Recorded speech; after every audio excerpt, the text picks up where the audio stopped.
Welcome to channel coder जी। और आज का हमारा टॉपिक होने वाला है SQL stored procedures. Stored procedure होते क्या हैं, उनका यूज़ क्या होता है, तो चलिए बात करते हैं इन पे। So SQL stored procedure is a database object और a series of declarative statements, यानी कि एक ऑब्जेक्ट की तरह ट्रीट किया जाता है या डिक्लेरेटिव स्टेटमेंट्स होते हैं। मान लीजिए आपके पास कोई क्वेरी है जिसके बेसिस पे आप जल्दी जल्दी रिजल्ट फैच करना चाहते हैं और उस क्वेरी का आप फ्रिक्वेंटली यूज़ कर रहे हैं, तो बार बार वो क्वेरी लिखना, उसे एग्जीक्यूट करना थोड़ा सा टाइम कंज्यूमिंग हो सकता है, बार बार लिखेंगे उसे। तो इससे बेटर है उसका आप एक प्रोसीजर बना लीजिए जिसकी हेल्प से SQL सर्वर उसको याद रखेगा, उसको अपनी कैश मेमोरी में रखेगा ताकि वो जल्दी से एग्जीक्यूट हो जाए। So it is stored in database and used again and again.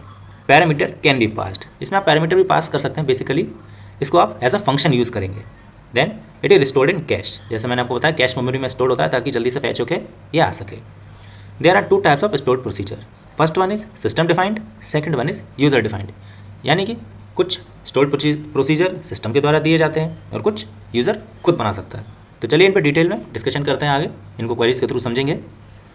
तो जैसा कि आप देख पा रहे हैं यहाँ पे एक टेबल है। अब इस टेबल में से मुझे कुछ स्पेसिफिक रिकॉर्ड चाहिए। मान लीजिए where city equals to city Varanasi ले लेते हैं। चलिए उसको एग्जीक्यूट करते हैं। तो अब जब भी मुझे वाराणसी सिटी के रिकॉर्ड्स चाहिए होंगे तो बार बार मुझे ये क्वेरी हिट करनी पड़ेगी, जो कि एक हेडेक है। अब इसको बार बार तो नहीं लिखेगा कोई भी, कॉपी पेस्ट ही करेंगे। इंजीनियर्स हमेशा इसी के लिए जाने जाते हैं। बट इसको करने का एक और बेटर तरीका है कि आप इसका प्रोसीजर बना लीजिए। अब प्रोसीजर बनाते कैसे हैं, तो सबसे पहले क्रिएट कमांड ऑब्वियसली क्रिएट कर रहे हैं हम। और क्या क्रिएट कर रहे हैं, प्रोसीजर। देन आप उसका कोई भी नाम ले सकते हैं। मैं यहाँ पे कोडर डिफाइन कर रहा हूँ। So now next thing is, इतना नहीं लगाना था, एस कीवर्ड देन बिगिन, अगर लिख पाया तो बिगिन।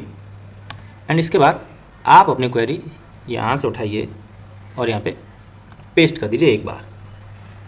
देन जो बिगिन किया उसे एंड तो करना ही पड़ेगा। एंड यहाँ पे दैट्स ऑल, ये आपकी क्वेरी बन गई, यानी कि आपका प्रोसीजर बन के तैयार हो गया। अब आप इसको एग्जीक्यूट कीजिए, कमांड रन सक्सेसफुली। अब इसको यूज़ करके देखते हैं। तो इसको यूज़ करने के लिए कुछ भी नहीं करना आपको, कहीं पे भी जाके बस ये वर्ड टाइप कर दीजिए, सेलेक्ट करिए एंड एग्जीक्यूट करिए। दैट्स इजी, इतना सिंपल है, बस काम खत्म आपका। कहीं भी नाम लिखिए एंड ये एग्जीक्यूट होकर आपको रिजल्ट फैच करके देगा। इसके अलावा भी दो तरीके हैं, लेकिन आई एम श्योर वो आपको पसंद नहीं आएंगे क्योंकि वो थोड़े, ये तो गलत वर्ड लिख गया था। ये तरीका आप लोगों को पसंद नहीं आएगा क्योंकि थोड़ा सा लंबा है और इंजीनियर्स हमेशा से आलसी होते आए हैं, इसलिए वो मुझे पता है हमेशा फर्स्ट वाला तरीका ही इस्तेमाल करेंगे। तो ये आपके ऊपर है कौन सा तरीका इस्तेमाल करते हैं, तीनों से ही सेम रिजल्ट मिलते हैं और इसकी एफिशिएंसी पे कोई भी इफेक्ट नहीं जाता है।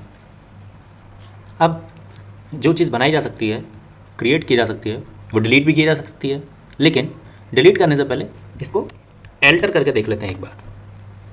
अब क्या होता है, जो भी हम प्रोसीजर बनाते हैं और उसका नाम देते हैं वो हमेशा यूनिक होता है, डुप्लीकेट्स अलाउड नहीं है, ऐसे तो कोड में गड़बड़ मच जाएगी।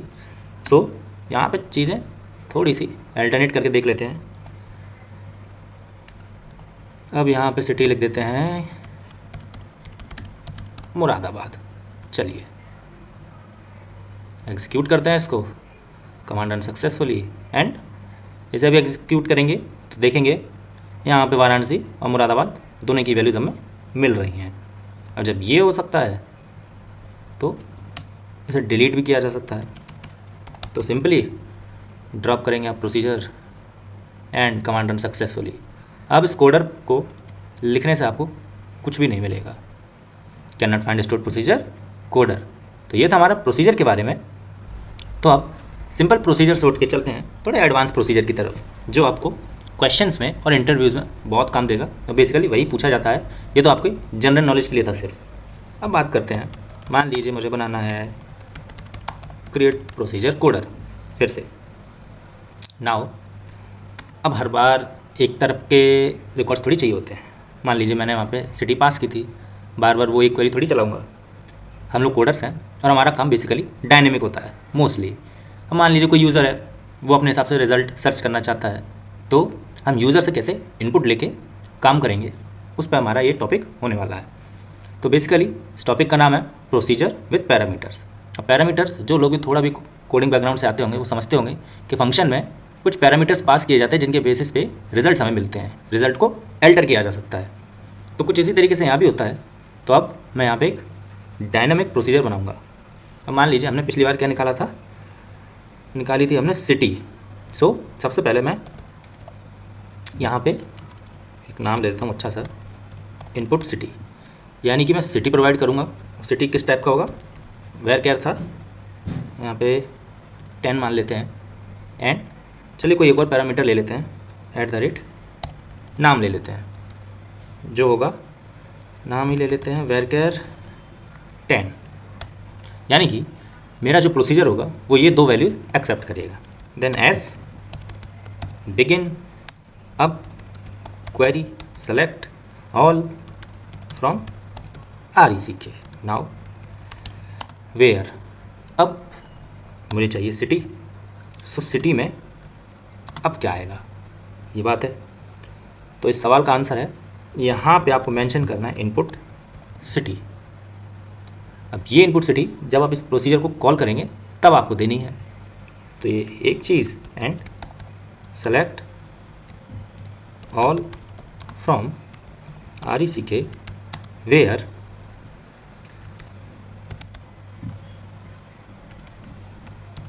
फर्स्ट नेम इक्वल्स टू @ नाम। ये दो चीज़ें मैंने इसमें पास की। प्रोसीजर को एंड करते हैं। नाउ इसको एग्जीक्यूट करते हैं।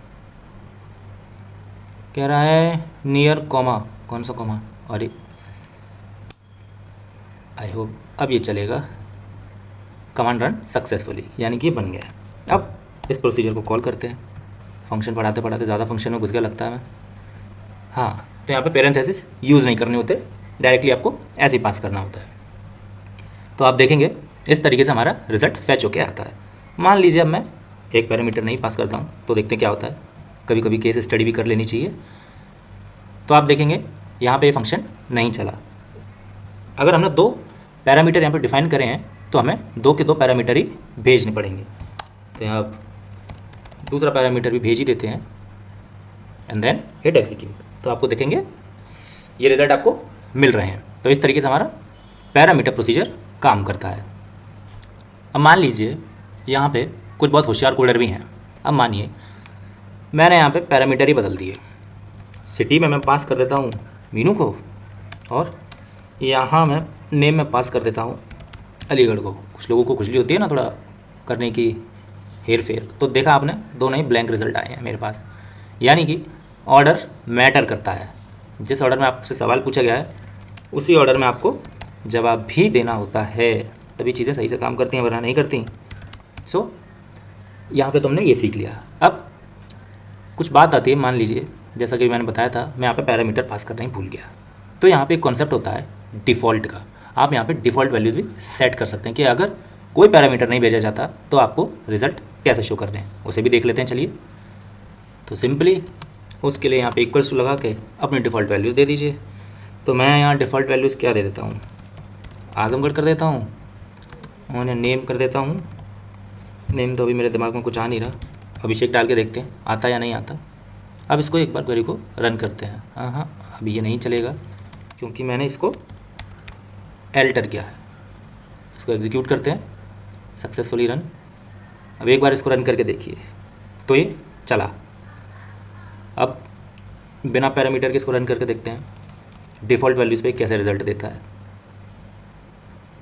तो डिफ़ॉल्ट वैल्यूज़ पे इसने हमें ये वैल्यूज़ ला के दी हैं।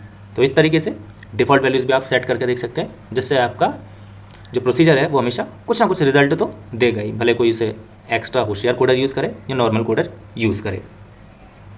तो अब हमने फंक्शन में इनपुट ले लिए और उसके बेसिस पे रिजल्ट फैच करके ले आए। अब सबसे इंटरेस्टिंग पार्ट जो हम हमेशा फंक्शन के थ्रू करते हैं वो है मैथमेटिकल ऑपरेशंस को परफॉर्म करना। तो जब मैथमेटिकल ऑपरेशंस की बात आ रही है तो एडिशन नाम का फंक्शन ना बने ऐसा तो हो ही नहीं सकता। सो दैट सबसे पहले मैं एक नंबर डिफाइन करता हूँ, नंबर 1 इंट @ नंबर 2 ये भी इंट टाइप का होगा। नाउ अब मुझे इसका आउटपुट भी देखना है। पिछला जो फंक्शन था उसमें सिर्फ आप इनपुट ले रहे थे, बट यहाँ आप रिजल्ट भी प्रिंट करेंगे, यानी कि आउटपुट देंगे। तो एक रिजल्ट नाम का वेरिएबल बनाते हैं और उसमें जो आउटपुट आएगा वो ऑब्वियसली इन टाइप का आएगा, देन आउटपुट कीवर्ड, क्योंकि हमें आउटपुट भी चाहिए। ना आगे की कहानी बिल्कुल सेम है, एज बिगिन। अब ऑपरेशन जो परफॉर्म करना है, देन सेट रिजल्ट में क्या सेट कर दीजिए, सही गैस किया आपने, नंबर 1 प्लस नंबर 2। तो ये हो गया हमारा बेसिक एक्सप्रेशन। यहाँ पे होता है ये प्रोसीजर एंड। अब ये प्रोसीजर तो बन गया, एग्जीक्यूट करते हैं, ये प्रोसीजर तो बन गया। अब बात आती है इसको कॉल करने की। तो इसको कॉल करने का सिंटैक्स भी ध्यान से देखिएगा। सबसे पहले डिक्लेयर एंड, आप कोई भी वेरिएबल का नाम ले सकते हैं इस रिज़ल्ट को होल्ड करने के लिए। तो मैं यहाँ पे लेता हूँ आंसर। अब ये भी इंट टाइप का होगा। नाउ एग्जीक्यूट करिए मेरे फंक्शन को। तो मेरे फंक्शन का नाम क्या था, एडिशन। अब इसमें वैल्यूज़ पास कर लेते हैं। तो जो हम सबसे बेसिक दिखते आ रहे हैं 2 और 5 को जोड़ लेते हैं, कॉमा, अपने फंक्शन को फिर से कॉल कीजिए, देन आउटपुट। यहाँ पे आप कोई पैरामीटर नहीं दे सकते क्योंकि आउटपुट में कोई भी वैल्यू सेट नहीं होती है। देन सेलेक्ट कीजिए आंसर। तो इस तरीके से ये आपका फंक्शन कॉल होता है यहाँ पे। तो देखा आपने, यहाँ पे उसने मुझे वैल्यूज़ 7 ला के दी है। सो आई एम डैम श्योर आपको एक बार में तो ये समझ में नहीं आया होगा, इसलिए मैं इसे दोबारा समझाता हूँ। तो यहाँ पे ये तो बड़ा ही बेसिक है। मैंने एक प्रोसीजर को डिफाइन किया। यहाँ पे मैंने इसमें 3 पैरामीटर पास किए। सबसे पहले नम, ये इंटीजर टाइप का इनपुट लेगा, ये भी इनपुट लेगा, और जो हमारा थर्ड पैरामीटर है वो आउटपुट प्रिंट करेगा। देन कीवर्ड्स हैं एज बिगिन। बिगिन के अंदर मैंने अपना जो भी ऑपरेशन मुझे परफॉर्म करना है उसे डिफाइन किया है, यानी कि रिजल्ट में असाइन कर दो नंबर 1 प्लस नंबर 2 को। देन प्रोसीजर को एंड किया है। उसके बाद मैंने अपने आप पे फंक्शन को डिक्लेयर किया है। फंक्शन का नाम आप कुछ भी दे सकते हैं, यानी यहाँ पे @ आंसर दे दिया है। देन उसको एग्जीक्यूट किया। एग्जीक्यूट करने के बाद फंक्शन का नाम, उसमें 2 पैरामीटर्स, एंड थर्ड पैरामीटर में आप कोई भी वैल्यू असाइन नहीं कर सकते क्योंकि ये ऑलरेडी आपके रिजल्ट को होल्ड कर रहा होगा। आउटपुट यानी कि जो भी वैल्यूज़ आपका प्रोसीजर पास कर रहा होगा, फंक्शन पास कर रहा होगा कैलकुलेट करके। देन लास्ट में उसको मैंने प्रिंट कर दिया है। एंड इस पूरे को एग्जीक्यूट करने के बाद आपके पास रिजल्ट आता है 7। तो ये था हमारा आउटपुट प्रोसीजर। तो अपने लेक्चर की आखिरी चीज़ की तरफ हम बढ़ते हैं। मान लीजिए मेरे पास कोई भी एक प्रोसीजर है, जैसे अभी इस प्रोसीजर का नाम था एडिशन। अब मेरे पास प्रोसीजर तो है बट मुझे ये याद नहीं ये प्रोसीजर करता क्या है। तो अगर मुझे वो देखना है तो मैं टाइप करूँगा SP help text and then edition. तो इसको एग्जीक्यूट करते हैं एंड तो आप देखेंगे मेरे पास जो भी मैंने प्रोसीजर डिफाइन किया था वो पूरा एज इट इज़ लिख के आ गया है टेक्स्ट फॉर्म में। तो यहाँ से आप जान सकते हैं कि ये एडिशन नाम का जो प्रोसीजर था वो क्या करता है। एडिशन ही नहीं, मैंने एक शायद कोडर भी बनाया था, अगर ये प्रेजेंट हो तो हाँ, यहाँ पे कोडर नाम का भी प्रोसीजर अवेलेबल है। तो इस तरीके से आप अपने सारे प्रोसीजर्स को देख सकते हैं। So this is it, this is all for this lecture. Till than happy coding.